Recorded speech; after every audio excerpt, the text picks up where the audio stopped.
The security monitor flickered in Richard Morrison's study, and what he saw made his blood run cold, not with anger but with recognition. A tiny figure, no more than 7 or 8 years old, was rifling through his kitchen pantry with the desperate efficiency of someone who had done this before. Her torn pink jacket hung loose on her thin frame, and her fingers trembled as they closed around a loaf of bread. Richard had built his fortune from nothing, climbing from the trailer parks of rural Kentucky to the marble floors of Manhattan penthouses. He understood hunger. Not the kind that comes from missing lunch, but the kind that gnaws at your belly and keeps you awake at night. The kind that makes children old before their time. He'd been that hungry child once, stealing apples from a corner grocery store while his mother worked. 3 jobs that still weren't enough. Now, at 53, he could buy anything he wanted. Everything except the ability to forget where he came from.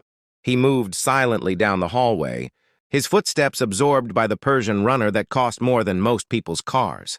Through the kitchen doorway, he watched her stuff the bread into a plastic grocery bag that had seen better days. She grabbed a brick of cheese, then hesitated over a container of strawberries. Her hand reached out, pulled back, reached out again. The internal debate of someone trying to maintain their dignity, even while stealing. "Those strawberries are really good," Richard said softly, not wanting to startle her. "You should take them." The girl spun around, the bag clutched to her chest like a shield. Her eyes were huge in her pale face, dark circles underneath suggesting she hadn't slept properly in days. She couldn't have weighed more than 50 pounds. And Richard felt something crack open in his chest. "I'm sorry," she whispered, tears already forming. "I'm so sorry. Please don't call the police. My mama, she needs me. There's nobody else to take care of Tommy and Sarah."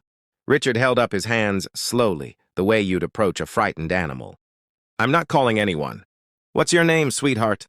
"Emma." She said it so quietly he almost didn't hear. "Emma Rodriguez." "Well, Emma, I'm Richard, and I think we should sit down and talk about this. But first, when's the last time you ate?" The question seemed to confuse her, as if she'd forgotten that food was supposed to be a regular occurrence. "Yesterday morning. The school gave us lunch, but Tommy's only 4. He doesn't go to school yet, and Sarah's just a baby." Richard felt that crack in his chest widen. "Where's your mother, Emma?" "She's sick, real sick.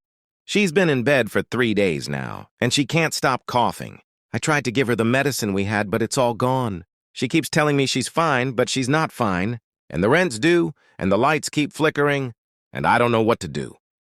The words came out in a rush now, as if a dam had broken. "I'm not a bad person. I'm not. But Tommy kept crying that he was hungry, and I didn't know what else to do."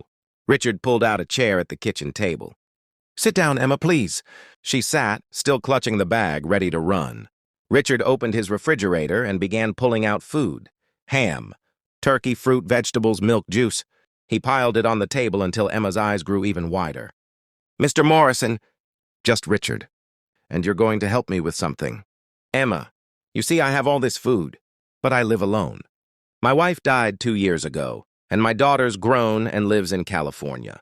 Most of this is just going to go bad. You'd actually be doing me a favor by taking it." It was a lie, and they both probably knew it, but it was the kind of lie that lets someone keep their dignity while accepting help. Emma's chin trembled. "Why are you being so nice to me?" "I was stealing from you." Richard sat down across from her. "Can I tell you a story, Emma?"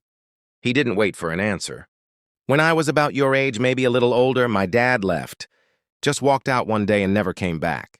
My mama worked so hard, but we were always behind on something: rent, electricity, food.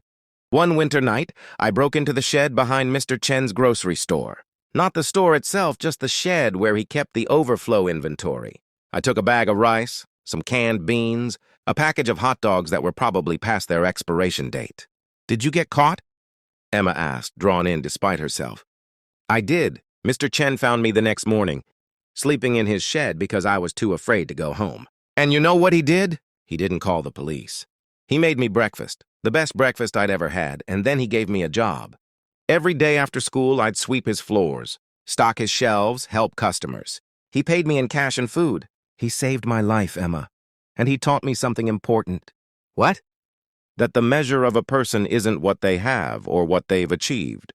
It's what they do when they see someone else suffering, Mr. Chen could have had me arrested. Instead, he saw a scared kid who needed help.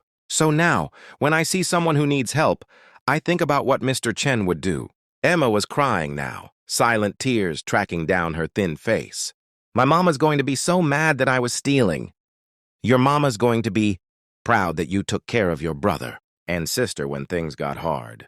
That takes courage, Emma, real courage. Richard stood up. Now, here's what we're going to do. First, we're going to pack up all this food for you. Then, I'm going to drive you home, and we're going to get your mother to a doctor. A good one. And we're going to make sure you and Tommy and Sarah are taken care of. Does that sound okay? We can't pay you back, Emma said, her voice small. I'm not asking you to. But someday, when you're all grown up and you see someone who needs help, maybe you'll remember this day. Maybe you'll help them. That's how you pay it back. You pass it forward. An hour later, Richard carried bags of groceries into a cramped apartment in a building he never knew existed in his city. Emma's mother, Maria, tried to apologize through tears and coughing, but Richard waved it away. He called his personal physician, who came without questions. He paid 3 months of rent to the building's surprised landlord. He arranged for a home health aide to check on the family daily. But more than that, he listened. He listened to Maria's story of fleeing an abusive relationship, of trying to rebuild from nothing with 3 children. He listened to Emma talk about wanting to be a teacher someday.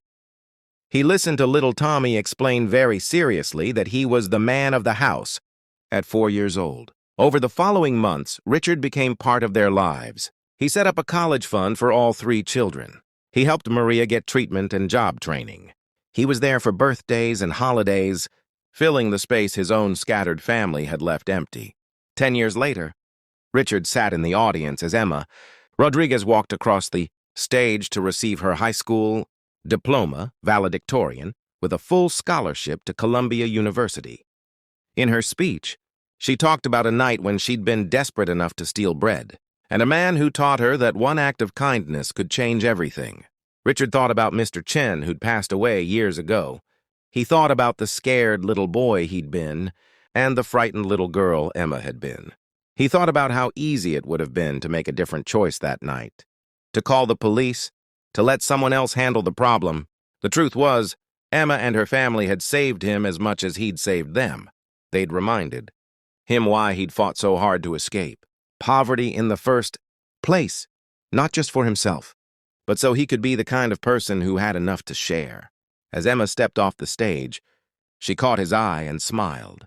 And in that smile, Richard saw the future. A future where she'd help others the way she'd been helped. Where Tommy and Sarah would do the same. Where kindness would multiply like interest in a savings account. Compound and grow and spread to people he'd never meet. That night, watching Emma celebrate with her family, Richard understood what Mr. Chen had known all along.